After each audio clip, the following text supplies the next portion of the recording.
Se você investe em cripto, eu tenho certeza que a pergunta que você mais se faz é se o ciclo de bull market chegou ao fim ou quando ele vai acabar. Porque o maior desejo do investidor é acertar o topo do mercado. E todas as vezes que a gente atinge uma nova máxima para o Bitcoin, a pergunta inevitável que todo mundo se faz é: será que essa foi a última máxima? Ou será que agora só volta a subir daqui a alguns anos? Então eu decidi gravar esse vídeo para responder essa pergunta para você. O ciclo do Bitcoin acabou? Nesse vídeo eu quero te mostrar dados para embasar a resposta dessa pergunta e te explicar exatamente como nós abordamos esse ponto aqui no Underblock, inclusive qual deve ser o seu plano de saída claro para o bull market. Ó, e antes que você ache que eu fiquei pessimista de uma vez, já deixo claro que semana passada eu postei um outro vídeo aqui falando sobre a alta do Ethereum e sobre 3 criptomoedas que eu acho que são ótimas para pegar carona nisso. Depois que você assistir esse vídeo aqui, com as explicações que eu vou te trazer, eu acho legal você também ver esse outro, que aí alguns pontos vão se conectar. E claro, para você não perder nada do que eu e o meu time publicamos aqui no canal do Underblock, já se inscreve ó, aqui embaixo, ativa as notificações e, como sempre, esmaga o dedo no like para a gente poder levar conteúdo de qualidade sobre cripto para mais investidores. Fechado? Então bora lá. Então, para a gente começar por contexto aqui, já trago uma tela para você. O Bitcoin, ele acaba de fazer mais uma máxima histórica, a gente chegou ali em 124 mil dólares praticamente por unidade. E todas as vezes que a gente atinge uma dessas máximas históricas, né, e ele foi renovando várias delas nesse ciclo, só para você ter uma visão mais clara, tá? Isso aqui é toda a história do Bitcoin. Então a gente foi tendo seus ciclos de altas, e a gente teve lá em 2020 para 2021 esses dois topos, que a gente bateu 60 mil dólares, depois 69. A gente só foi retomar esse topo histórico do Bitcoin no começo do ano passado, mais ou menos em março. E logo depois que isso aconteceu, a gente ficou ali 4 a 6 meses numa lateralização ou uma correção. E a primeira pergunta que as pessoas fizeram foi: será que aqui o bull market acabou? Isso só para a gente descobrir que ele voltou a ter força. Fomos lá dos 71 mil dólares aqui lá para os 100 mil dólares e pouquinho. No final do ano passado, tivemos mais uma correção, mais uma vez o povo se descabela, né? Será que o mercado acabou de vez? E aí, mais uma vez, tivemos um impulso. E aí, naturalmente, com uma correção mais recente, estou aqui no gráfico semanal, vou passar para o diário, vem a pergunta natural: nossa, mas será que esse bull market acabou?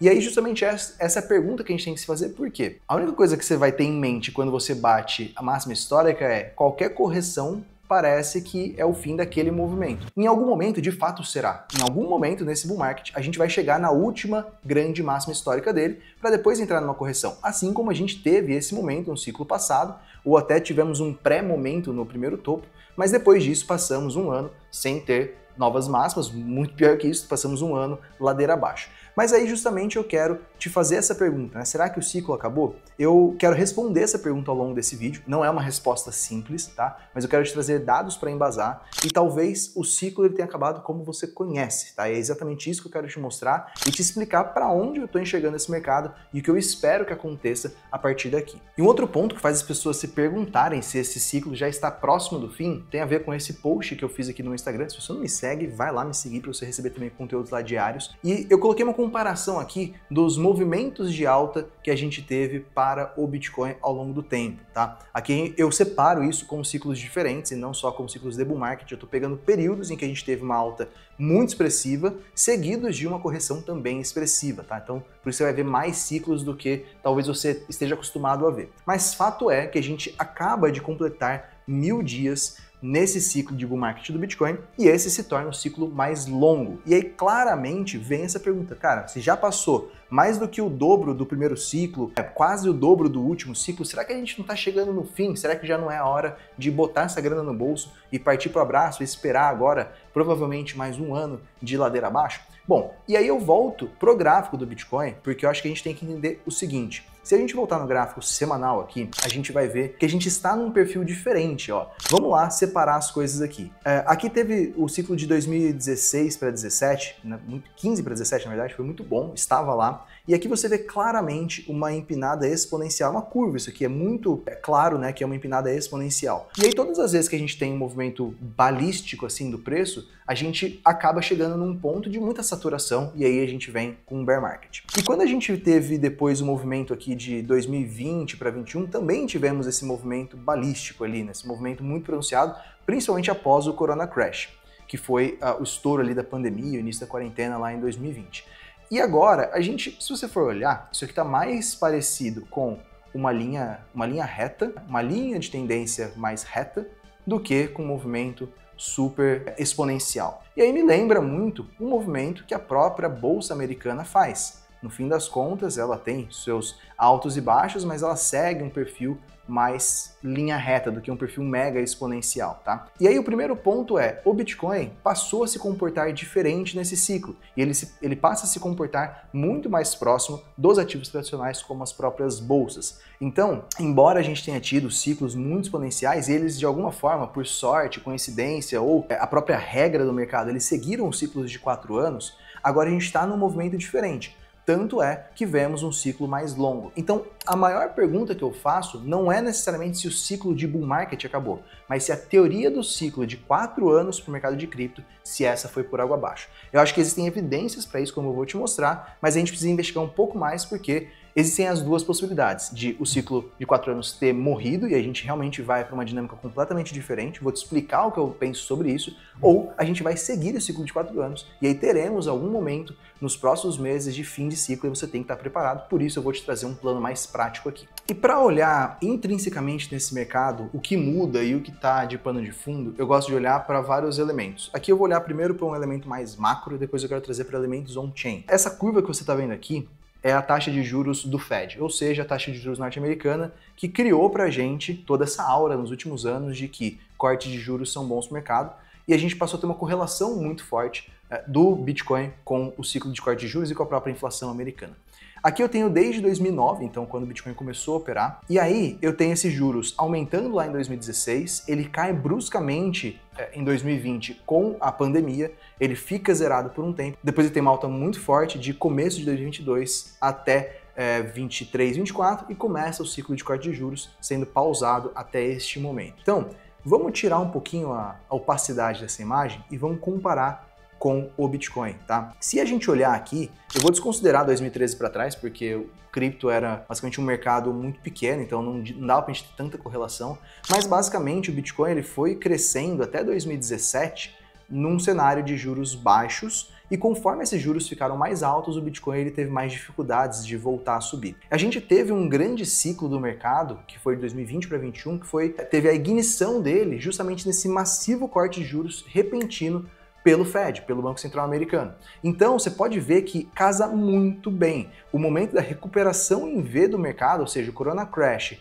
e o início de uma retomada exponencial para o Bitcoin, casa exatamente com um corte repentino, de surpresa, dos juros pelo Fed. E aí o Bitcoin ele aproveitou muito esse período de juros zero, praticamente, para subir. E ele passa a encerrar esse bull market, ele passa a ter um bear market, uma correção mais forte, conforme o Fed começa a subir juros. Então qual que sempre foi a dinâmica do mercado aqui? Cenário de juros baixos é bom para ativos de risco, bom para o mercado de renda variável, bom para o Bitcoin. E aqui o Bitcoin ele começa a cair, ele faz topo antes do início do aumento de juros. Por quê? 2 meses antes do início do aumento de juros, que é justamente em novembro, o Fed já falava sobre inflação batendo na porta, sobre a necessidade de aumento de juros e os investidores foram se antecipando a isso. Então, na minha visão, o grande ponto que encerra o ciclo de 2020 e 2021 não é necessariamente só os elementos intrínsecos de cripto. Claro que isso tem um peso também, mas é principalmente esse cenário macro de um juros que sai de quase zero para quase 5% ao ano, tá? Na verdade, para mais 5% aqui, se você pegar o Fed Funds Rate. E aí a gente tem um primeiro corte, que não é um corte gigantesco, mas tivemos um corte que foi justamente o que levou o Bitcoin para os 100 mil dólares. E a gente tem agora exatamente esse mesmo pano de fundo com uma expectativa de mais cortes. Até vou abrir aqui o FedWatch, que é a ferramenta da CME, que mostra que a gente tem 2 cortes programados aqui, a expectativa do mercado de 2 cortes para 2025 e mais 3 cortes para 2026. Isso que a gente teve 2 eventos de corte no ano passado, 2024. Ou seja, temos pelo menos 5 cortes aqui programados, ou esperados pelo mercado, e aí a gente sabe o efeito que um corte de juros pode ter no mercado de cripto. Tendo isso em mente, tenha também a visão de que o mercado hoje ele é bastante diferente do mercado de 2021, tá? Então, quando a gente olha lá para o Bitcoin e a gente vê todo esse bear market que ele aconteceu, ele teve um pano de fundo claro. Economia piorando, pagando as contas da impressão de dinheiro desenfreada, da pandemia e juros subindo com a inflação subindo. Se a gente tiver um cenário diferente, não precisa ser o cenário mais maravilhoso do mundo, mas um cenário diferente de juros caindo, provavelmente uma economia mais forte, sem recessão, o cenário é bem diferente e isso pode fazer com que a gente não tenha necessidade, entre aspas, de uma correção tão aguda como a gente teve de 21 para 22. E aí justamente eu entro num outro ponto que não existia nos ciclos passados, que são as TCOs, né, ou as Treasury Companies, as empresas que mantêm Bitcoin ou outras criptomoedas no seu balanço. A gente tem a Strategy como a maior detentora, depois a Mara Holdings, a gente vem aqui inclusive com a Trump Media em 8º lugar, a gente tem a Melius aqui no Brasil em 49º lugar. Então existem muitas empresas hoje institucionais que estão acumulando Bitcoin, isso não acontecia no passado, é um vetor de demanda diferente, novo e muito forte, e temos também o próprio ambiente dos ETFs de Bitcoin e de outros ativos, que se a gente olhar aqui, tem uma entrada gigantesca de capital ao longo do tempo. Se a gente vier aqui na parte dos ETFs, você vai ver que a gente teve 54, quase 55 bilhões de entrada líquida de capital em 1 ano e meio mais ou menos e 150 bilhões praticamente de ativos totais. Então esses dois vetores não existiam e eles devem seguir impulsionando o mercado. Tanto é que a gente tem essa pesquisa que foi feita aqui pelo BOFA, né, o Bank of America, que mostra que a maioria dos gestores, né, quando a gente pega aqui, ó, o gestor de fundo profissional, na média, está com uma alocação de cripto de 0,3% de todo o valor AUM, né, o Assets Under Management, de todos os valores que estão sob gestão. E 75% desses gestores não têm exposição a cripto. Ou seja, a gente tem uma subexposição ainda no mercado, mostrando que se a gente tem grandes empresas se posicionando, investidores se posicionando pelos ETFs, mas no geral, os investidores ainda estão na portinha de entrada, tem bastante capital potencial para entrar. Não quer dizer, óbvio, que tudo isso vai acontecer e não vai ter nenhum tipo de correção, mas a gente ainda tem grandes vetores de crescimento para o mercado de cripto. E aí, esse gráfico que o Paulo me ajudou a pegar aqui, que eu acho que mostra bastante a diferença do ciclo nesse momento, é justamente quando a gente compara o preço do Bitcoin, aqui em azul,